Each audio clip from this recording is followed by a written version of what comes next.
What I can tell you for sure is that I hear from a lot of young males about their challenges with porn addiction, and they want to know how to get over porn addiction. And the answer there is difficult, but very simple, which is abstinence. It's abstinence. It's taking a period of abstinence from pornography, maybe forever, maybe reducing the amount. This is where it gets very tricky, very subjective, and it's almost impossible to kind of have the discussion without getting into some murky territory. Yeah. But it's a real issue. And I know it's a real issue because I hear from thousands over the last few years of the podcast. I've heard from thousands of males that are like, they were addicted to porn. How do they feel? It sounds to me as if they feel very dejected. And some of them actually have said they felt very kind of misled, like almost like this thing, this natural stimulus for them was dangled in front of them and they just gravitated towards it the same way that any biological organism would gravitate towards something that was triggering its dopamine system. And now they feel depleted and kind of stuck and they don't know what to do. And I don't necessarily think I'm the person to remedy all of this. I certainly am not, but I think there needs to be a conversation, much in the same way that Jonathan Haidt has done an amazing job with Anxious Generation of talking about some of the severe detriments to overuse of social media and social dynamics on social media, in particular in young girls, and how we're now finally realizing that we're in a mental health crisis, at least in part because of some of that, and we need to pay attention to it. I think there needs to be a discussion around pornography and some of the challenges it can potentially present, in particular for young males, which is not to say that girls and women aren't also looking at pornography, because we know they are. The data tell us that. But it does seem to be more of a problem that's being vocalized by young males. And this, of course, dovetails with the whole discussion about dating behavior and how that's changed in dating apps, and how the ready availability of kind of the possibility or anticipation of a partner is there, but actual dating behavior and real world sexual behavior is reduced. I mean, there's a lot that needs to be discussed. And, ideally we would have a psychiatrist, a psychologist, and a kind of panel of experts to talk about this. And maybe we do this together, as a service to the world, because I hear about this a lot. For instance, just by way of contrast, I'm not getting a ton of YouTube comments and emails from people saying, hey, I really struggle with, with ribeye steak addiction or with coffee addiction or energy drink addiction, maybe a little bit with energy drinks, but it's not crashing lives. It's not causing people to feel depressed, miserable about themselves. It's not causing people to have sexual dysfunction issues in real world interactions. I mean, this is also the concern, right? That young people are getting so attuned to certain dopamine dynamics related to pornography that they don't either get aroused or know how to handle real world intimate interactions. Erectile dysfunction, all those kinds of things. For instance.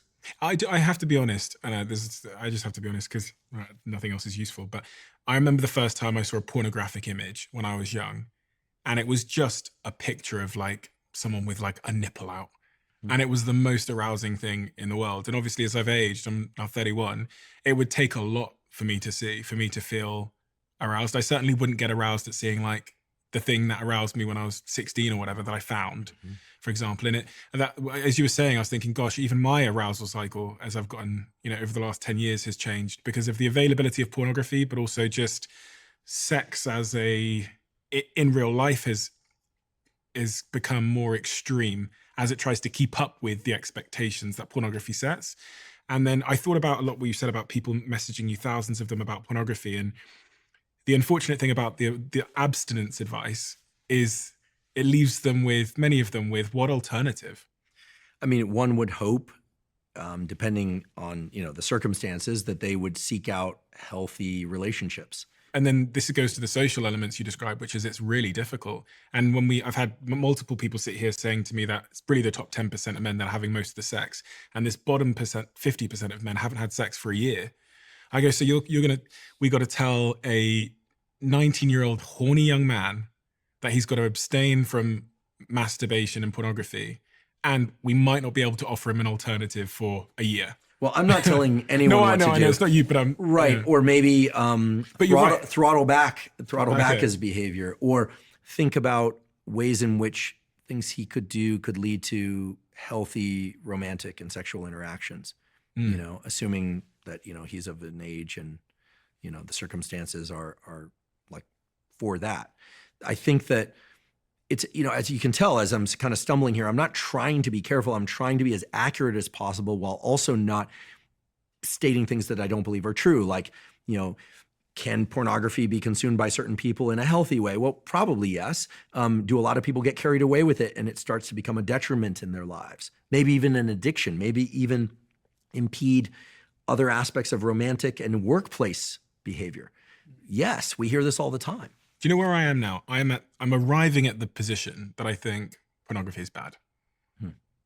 Because, again, I get lots of DMs and messages, and the more I've understood about the brain and the body and dopamine, etc., I just can't find a net positive of pornography. Yeah. I can't find one, especially as it relates to my relationship with my partner. I've been with her for 5 years now. And I think that me watching pornography, especially if I'm watching it frequently, is going to help my performance in the bedroom? Absolutely not.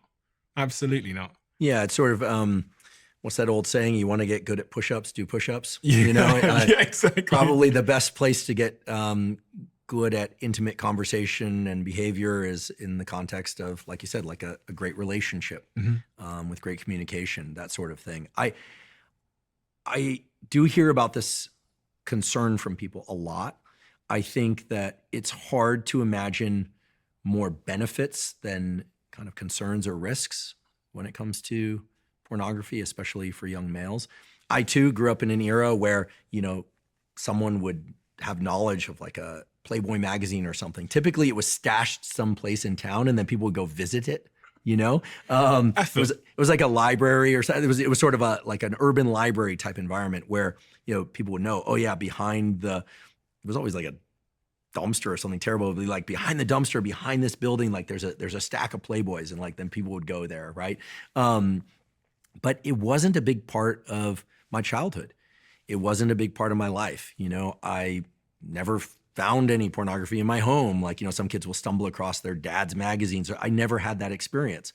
I think that a lot can be said about the requirements and importance of creating healthy dating behavior. And that's a real world experience kind of thing. And, this is a bigger discussion that deserves a lot of time. I'm not sure we have time for it now, but, we're growing up in a world where so much of the input arrives through the internet. Again, a low effort threshold, high dopamine scenario, right? Somebody wants to find something on the internet, they just Google for it and they can find it. I think you want particular food that's extremely tasty, you can order it to your door. This is not potentially problematic. This is problematic. What it requires ultimately, however, I believe, is self-regulatory mechanisms. There is no way that legislature is going to prevent us from having access to things. It's just not, because people have always found a way. You think about prescription drugs that deliver dopamine without much effort. Even if people don't have a prescription, I think the data are something like 80% of college students have taken prescription stimulants without a prescription. When I went to college, nobody did that. Nobody. We drank coffee. Occasionally someone would take a no-dose, like a caffeine pill or something, and that was considered extreme, and I still don't recommend it. Now, there's all this consumption of pharmacology, there's consumption of porn, and I think that successful individuals will learn and understand this relationship about dopamine, especially their own, and they will learn to regulate. And they will be very careful about anything that spikes dopamine really high without much preceding effort, and that has the capacity for addiction. So I worry far less about the energy drink, the loud music, and the workout, far, far less, maybe not at all, than I do high intensity pornography consumed on a regular basis, people taking prescription stimulants who don't need them. That's a recipe for burnout, depression, or worse. How does this kind of dovetail into having meaning in your life? Because I'm thinking now about those young men, and in that sort of stereotype, they're maybe sat in their bedroom alone, probably don't have a romantic partner, maybe don't have a lot to be aiming at in their lives. And the group of people that fall into those gambling addiction behaviors or that pornography behavior, oftentimes, not always, but often, are also lacking in some kind of meaning. Is there a correlation between the two? Are they associated? And does one help the other If I go out and start pursuing some great goal in my life, start a company, am I less likely to then be engaging in the dopamine inducing pornography addiction? So to answer the second question first, I absolutely believe that when we are in pursuit of healthy goals, meaning goals that are building our life forward, that are going to improve our social relationships, sure, your income, although, it's risky to just be in pursuit of money, right?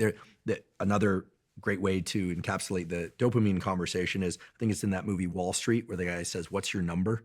How much money do you want?" And he just says, "More." Well, that's dopamine. That's the essence of dopamine. He just wants more. It's not really about a number. It's about the pursuit and acquisition of money for him. It's the verb of acquisition. It's not having that money. And you see this in people that get $1 million, they want 10.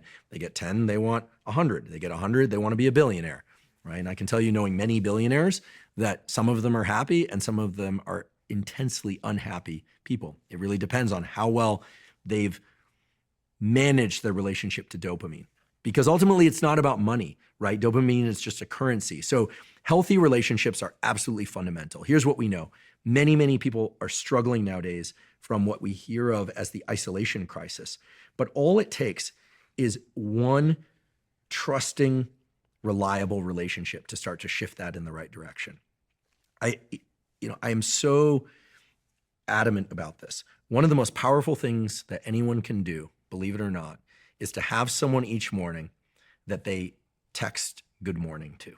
I know this is going to sound trivial, corny, and I'm happy to take the heat on this one. Find a friend, and in particular, men who lack friends completely, because there's a greater percentage of those, although it's certainly the case that many young women and women are lonely as well. Find someone who you can communicate with each morning. Just a good morning text. Seriously, this is one of the most powerful things you can do, to check in with another member of your species each morning. You don't have to have a conversation. You don't have to talk about what you're going to do each day. Knowing that someone else out there in the world cares about us each morning when we wake up makes us feel incredibly part of the tribe. I do this with, let's see, two friends religiously, one from time to time, and a few others kind of fall in and out of the mix. It's an extremely powerful thing to do. You're part of a community. Can I ask that? Does it matter what you say? Because in my group chats, we tend to tell each other to fuck off and stuff, and we roast each other. That's fine too. Even better if it's elaborated with, how'd you sleep? What are you doing today? What's your plan for the day? And you reach back. Is it about showing concern and care for them and having that reciprocated? Or is it just about the communication itself? Someone cares enough to think about you first thing in the morning. People are really isolated. We move away from our families now. And by the way, these could be family members that you're communicating with.